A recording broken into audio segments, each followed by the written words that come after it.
Ito na yung Asin Tunnel na sinasabi nila. Wow, ang ganda pala oh. One way lang siya mga ka-adventure. Parang ang sikip nung daan dito pala, no? Ayan, so matarik to. Ayan, matarik. Ang tarik. So ang ganda rito. Sulit ang daan dito, ang punta.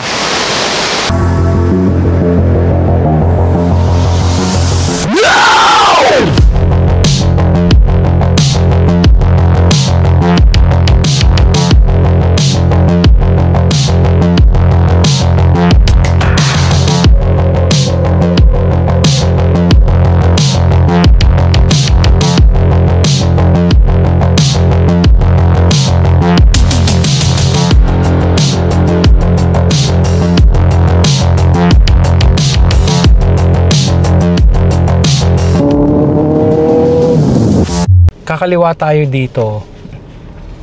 Dito yung Pamarcos Highway, no?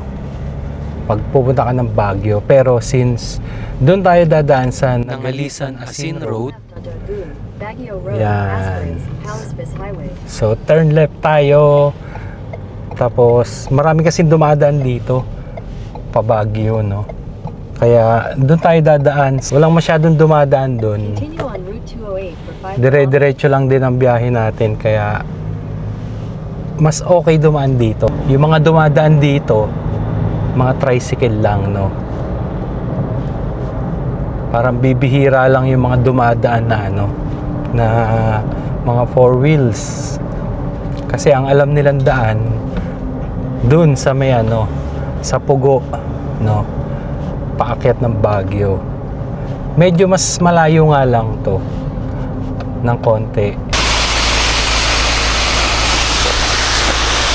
Ayan mga ka-adventure, dito kami sa Nangalisan Asin Road. Ayan, so may nadaan na kami na parang mini falls. Kung makikita nyo, wow, ang sarap tumambay, no? Mataas siya actually, mukha lang mababa kasi sa video. So sarap tumambay dito at mag-relax. Ayan. Grabe, no? Ang gandang dumaan dito sa Nangalisan Asin Road. At ito, ang dami namin nadadaanan ng mga falls, no? Ayan, no? Wow! Pwede ka maligo, libre. Diba? Ayan, no? Dito lang yan, tabing daanan lang yan.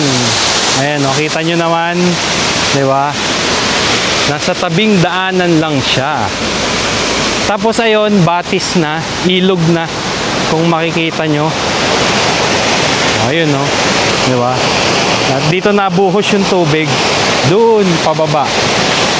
Ayan. So, ang ganda rito. Sulit ang daan dito, ang punta. Tumigil lang kami. At nandito tayo ngayon sa Hydro, no?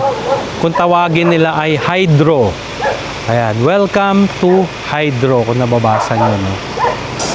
Eto, may malaking ilog, tapos tulay.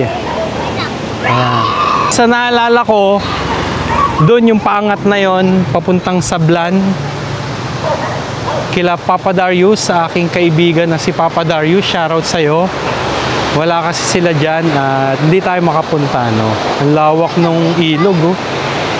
Siguro ginagawa nilang ano to, source ng kuryente to, kaya hydro ang tawag nila.